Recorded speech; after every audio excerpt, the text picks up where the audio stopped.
Now, when you hear the word discipline, what do you think of? Now, I know that word might feel heavy because you might hear discipline and you think pressure, or you think restriction.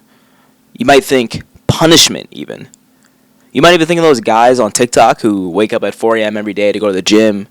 They read a whole book and prepare a full gourmet breakfast all before 7 a.m. And you might see people like that and say, I can never be disciplined like that. But I want us to reframe how we view discipline. It's not this elusive thing that we can never achieve. It's not this negative thing meant to punish you. In fact, all of us already practice discipline. We just don't think of it like that. We discipline ourselves to brush our teeth to protect us from stink breath. We discipline ourselves to lock our doors at night to protect what's inside. We don't even think about it that hard. We're just disciplined to do it. Now, do you say, wow, I feel so controlled by this deadbolt?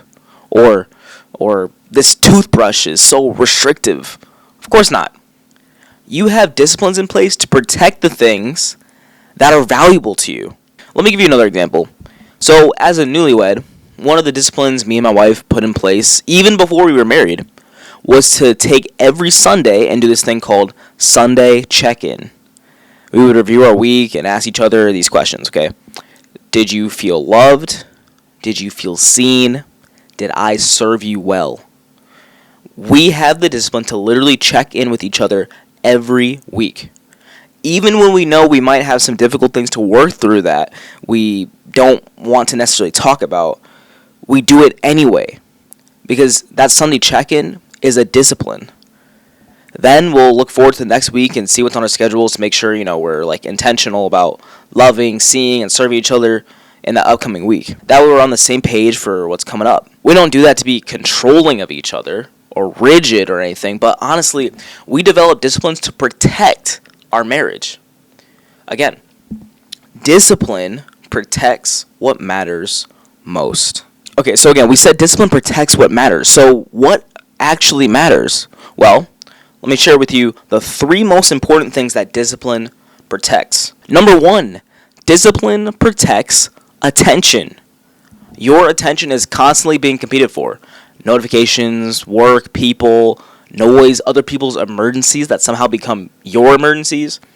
Without discipline, your attention defaults to whatever is loudest, but not whatever is actually most meaningful. Whatever holds your attention long enough, whatever is top of mind long enough, that thing will eventually shape who you become. So this is the real question. Not rhetorical. Actually think about it. What has your attention right now? And who decided that? Because if you didn't, someone else probably did. And let's be honest. It might be an app designed by people whose only purpose is keeping you scrolling. So let me encourage you to develop disciplines that will protect your attention. Put limits on your screen time. Put your phone on Do Not Disturb. Don't say yes to everyone who's begging for your attention. Discipline helps us focus attention on what matters, rather than letting distractions take over. Okay, number 2, discipline protects energy. Like Thanos said, your energy is finite. You don't get unlimited emotional bandwidth. You don't get unlimited focus. You don't get unlimited, I'll deal with it later. Discipline decides where your energy goes before it's gone. It's proactive. It's not reactive. Something I've struggled with all through college and in the professional world for years is burnout. And look, most burnout isn't just because you're doing too much. It's actually because you're protecting too little. See the difference there?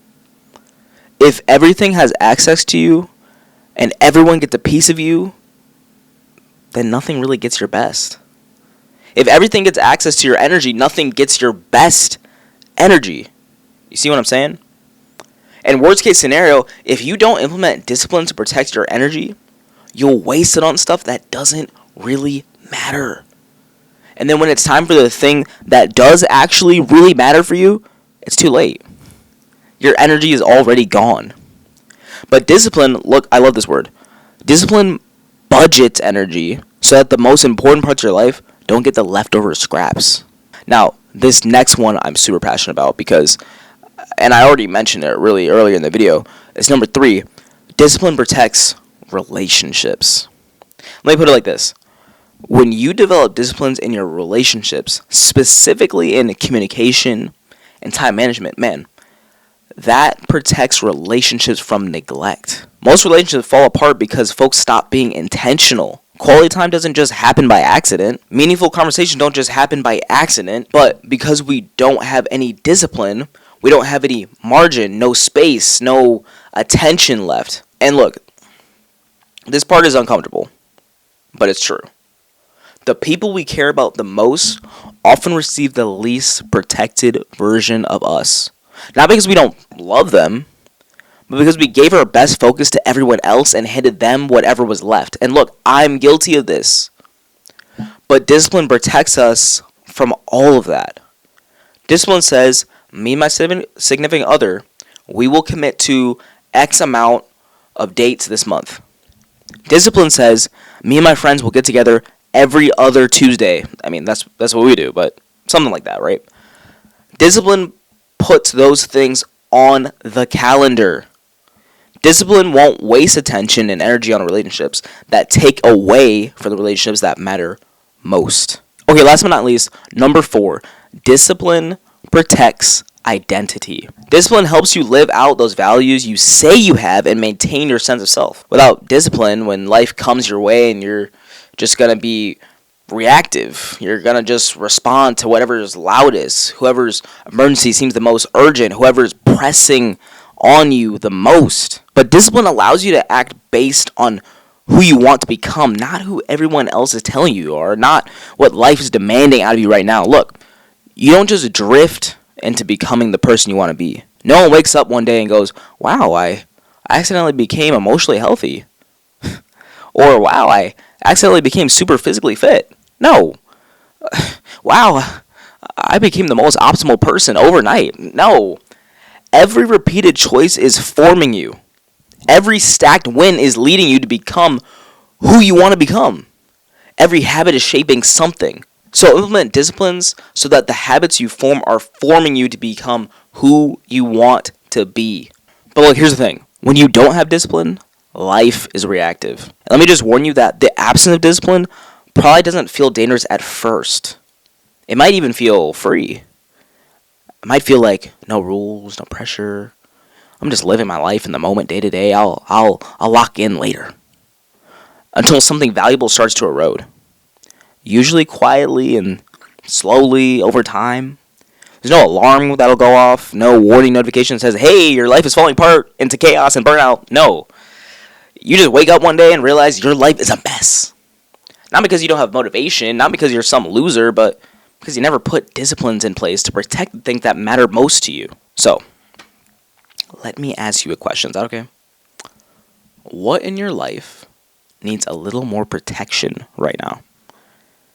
How might a small act of discipline help you safeguard it? Where's your energy going without intentionality? What can you be more disciplined in? Where can you be more disciplined? Sit with that for a minute. What you protect today determines what survives tomorrow. In the comments, I want to hear from you. What's one thing you know you need to protect better?